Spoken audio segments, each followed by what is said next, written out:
And thank you for everyone being here and spending a bit of your morning to listen to all of us speak. And I'll just get started. Hi, everyone. My name is Quach. I'm a sophomore major in aerospace engineering at Cal Poly Pomona, or referred to California State Polytechnic University. Currently, I have the honor of being the treasurer for Bronco Space, a student-run CubeSat Laboratory Club, and being a mentor and a tutor for another club called Maximizing Engineering Potential. So, as mentioned before, I'm a sophomore, so I never really got the opportunity to truly relish or go through the college experience during my first year at Cal Poly Pomona. It was, to be honest, it was a very terrifying experience due to a number of reasons, and more worse to COVID-19. After finishing high school and really getting into this new environment, was a truly amazing but terrifying experience because most of the comforts and connections that I used to have was basically gone, and I believe mostly probably felt that as well. I felt like I was entering the college experience alone, while a real outside Wi-Fi or support from my family, as well, engineering, at least specifically aerospace engineering, was a foreign subject in my household. So, however, I'm quite grateful for them, as I would not be in this position speaking to all of you today without their support.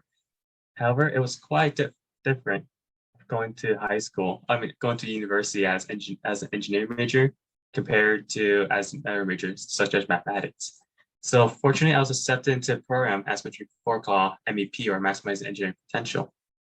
This program holds an annual summer program called Engineering Your Future, EIYF is the acronym, for incoming transfers and freshmen. Then during this program, the students are introduced to a wide range of industry leaders. And through these speakers, I got to a better understanding of what is meant to be a college student and what's my option in the future. However, even despite this and hearing all the speakers and really lighting up the fire that I currently have today, I didn't know where to go. I was still a bit lost. So it wasn't until my first week during my first semester at my university, during my class, EGR 1000, was when my Professor Corpus, who gave me a formal introduction to a club that he ran called Bronco Space during my introduction, when he found out that I was very interested to space, particularly satellites. So after I got introduced to this and then looked into the club more, I found a point of contact. And from there, I really got the ball rolling and got to know what the club was, and even spoke to the president in the first few days and was introduced to a concept called CubeSats.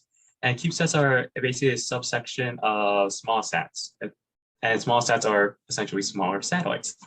And from there, my fascination began. And to recap, I began my first semester filled with motivation and ambition, but has an equal amount of anxiety and nervousness. And joining a club wasn't necessarily a new concept to me, because I was in part a few clubs in cross country and track in my high school years. But as I was transitioning from high school to college, I reverted back to my introvert state, and I was quite shy. So this was a very terrifying experience. And after using all my connections in high school, I was afraid to repeat the cycle once again. So, but even though I was still super excited, and I just really went into it.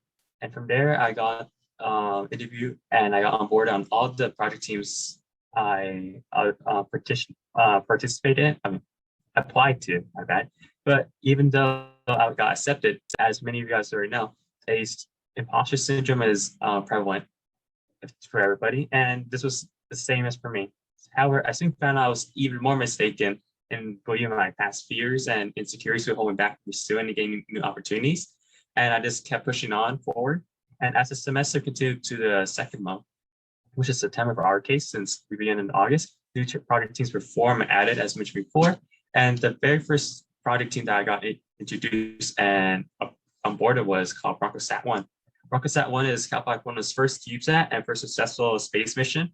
And I was on board as the MOPS on the MOPS team as one of the engineers. MOPS is mission operations, but since MOPS is usually after the CubeSat launches, I would work mainly on system engineering, such engineering from data and life diagrams to test procedures and so on and so forth. And due to this different environment created by COVID-19, I learned a great more deal about the various subsystems, because even though I was an introvert, since it was a virtual environment, I felt a little more confident. So I got to go attend all the other sub-teams meetings and basically get a whole bunch of new experience that I can apply to my future project teams and to my classes. And from there, I continued to blossom and persevere So what I'm trying to say is that don't let all your fears conquer you. It's okay to have fear in some instance, but never let it overshadow your passion. As mentioned before, I'm the current treasurer of my club, and I would never have gotten that opportunity if it wasn't for the steps that I took taken along the way. Each each successful individual is an individual who's going to take a chance. And if you don't take a chance, then you never get the opportunity to succeed and see yourself fulfilled. Currently, I'm on another project where we worked over the summer for a grant. And short story short, we got the grant, and I can't speak any more further on how much the amount or what grant that is for because it's not public information yet. But it was mind blowing seeing how from last year I was completely lost, didn't know what I exactly want to do. I knew I wanted to be in the space industry somewhere, but I didn't know exactly what. So again, I took small steps from going after and going where I was comfortable with, and currently and continuing building onto it. So as mentioned before, a small amount of fear isn't a bad thing. It's rather a very positive thing. But having ambition and developing your passion should be present as well. Because without passion or a drive, you can let fear conquer you. And from there, you can be consumed by it and you feel a greater sense of imposter syndrome that you shouldn't be feeling. And again, imposter syndrome, as you might heard, is the concept of being, well, an imposter, you're feeling that don't belong. But always remember that you're there for a reason. And the people who you spoke with and the university you're part with, you're there for a reason and it shows you. So thank you everyone so dear for spending time out of your day for hearing me speak. And I wish you the best rest of your day. Thank you.